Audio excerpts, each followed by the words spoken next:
नमस्कार दोस्तों, कैसे हैं? उम्मीद करता हूं दोस्तों आप सब ठीक होंगे।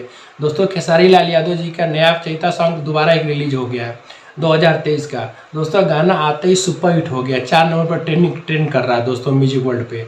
और दोस्तों ये गाना खेसारी जी की ही music company Khesari music world से रिलीज़ किया गया है। और गाने के बोले दोस्तों गेहूँ दबावे ले।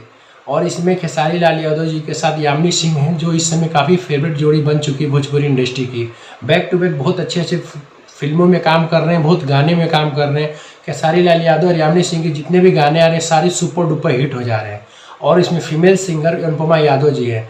दोस्तों भोजपुरी इंडस्ट्री की अनुपमा यादव एक ऐसी फीमेल सिंगर है कि चाहे वो पवन सिंह हो, खेसारी लाल यादव जी हो, चाहे नीलकमल हो, चाहे रितेश पांडे जी हो, चाहे अरविंद अकेला कल्लू हो, वो किसी के साथ और गाना गाते गाना सुपर डुपर हिट हो जाता है।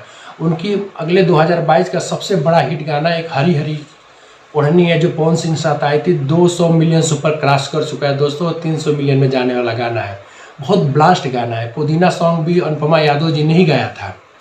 तो दोस्तों हम गाने के बारे में बात करते हैं। गाना काफ़ी फनी और देहाती लुक में दोस्तों शूट किया गया है, जो हम सबको आप सबको बहुत पसंद आएगा। एक देहाती टच दिया गया पूरे गाने में।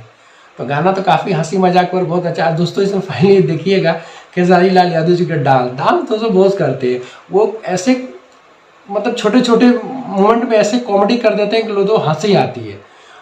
आज के दौर में भोजपुरी इंडस्ट्री में जितना अच्छा कॉमेडी अगर खेसारी लाल यादव जी कर देते हैं, उतना शायद ही कोई कर पाए। जैसे जैसे हिंदी फिल्म में गोविंदा थे, वैसे मान के चलिए भोजपुरी इंडस्ट्री के दोस्तों ही गोविंदा ही हैं। तो गाना तो काफ़ी अच्छा लगा। आपको कितना अच्छा लगा कमेंट में लिख के बताइएगा दोस्तों। अगर ये गाना आपको देखना हो गेहूँ दबावे ले, तो खेसारी जी की ही अपनी प्रोडक्शन खेसारी म्यूजिक वर्ल्ड से रिलीज हुआ है। गाना तो काफ़ी सुपर हिट है दोस्तों। ठीक है दोस्तों, अगले वीडियो में फिर मिलते हैं। अभी तक के लिए नमस्कार।